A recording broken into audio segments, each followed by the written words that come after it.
क्या आपने कभी सोचा है कि एक ऐसा देवता जो सबसे सरल है वही सबसे शक्तिशाली भी है, जो रौद्र भी है और करुणा का समुद्र भी। आज हम जानेंगे उस शिव की अद्भुत महिमा जो संहारक भी है और कल्याणकारी भी।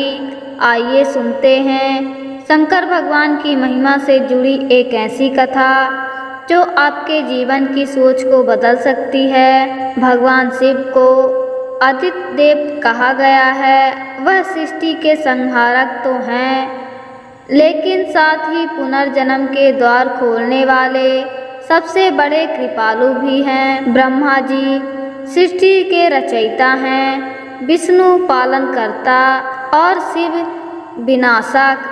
लेकिन शिव का विनाश केवल अंत नहीं है, बल्कि एक नई शुरुआत की राह भी है। शिव केवल पर्वतों पर रहने वाले कोई तपस्वी नहीं हैं, वे जीवन के हर क्षेत्र में उपस्थित हैं। उनकी जटाओं से गंगा बहती है, उनके कंठ में कालकूट विष है और उनके चरणों में समस्त ब्रह्मांड है। त्रिनेत्रधारी उनका तीसरा नेत्र आत्मज्ञान और विवेक का प्रतीक है। जब यह खुलता है तो असत्य, अन्याय और अज्ञान का नाश होता है। नीलकंठ समुद्र मंथन के समय विष पान करके उन्होंने संसार को बचाया। यही शिव की सबसे बड़ी महिमा है, दूसरों का कष्ट खुद सह लेना। डमरूधारी और तांडव करके डमरू की ध्वनि से सृष्टि की लय शुरू होती है और तांडव से अंत।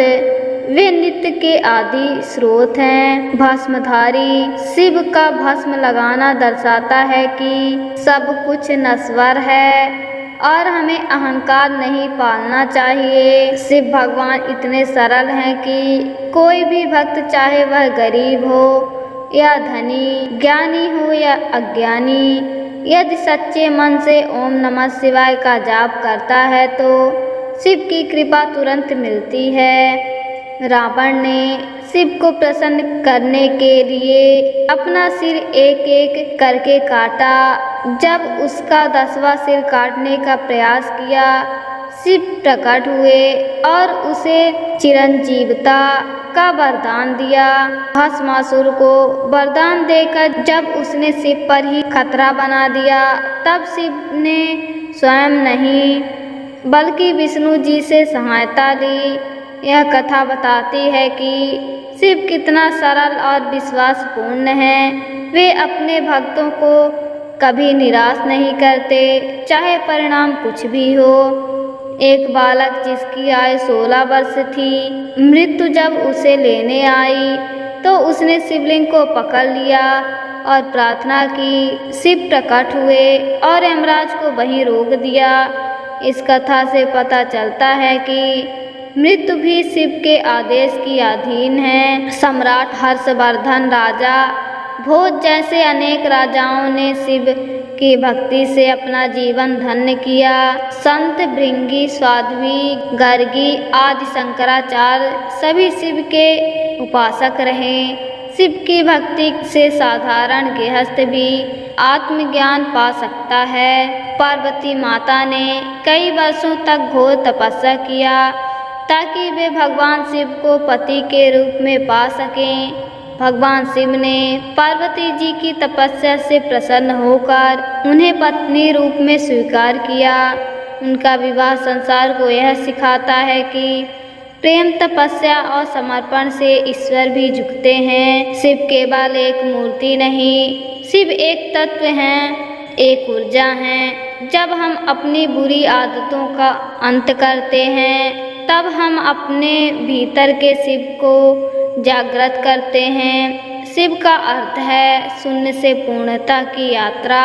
वे केवल नाश नहीं करते, वे सृजन की भी नींव रखते हैं। महाशिवरात्रि पर किया गया रात्रि जागरण और ओम नमः शिवाय का जाप आत्मा को ऊर्जावान बनाता है। इस दिन उपासना करने से न केवल मन शांत होता है, बल्कि आत्मा शुद्ध होती है। शिवलिंग पर जल, बेलपत्र, दूध आदि चढ़ाकर हम अपनी श्रद्धा अर्पित करते हैं। यह केवल एक पूजा नहीं, यह आत्मा का परमात्मा से मिलन है। शिव की महिमा को शब्दों में बांधना संभव नहीं है। वे अनादि हैं, अनंत हैं और सबसे सरल हैं। यदि आप जीवन में कभी अंधकार महसूस करें तो ओम नमः शिवाय का उच्चारण करें। यकीन मानिए शिव आपके हर दुख का अंत कर देंगे। हर हर महादेव।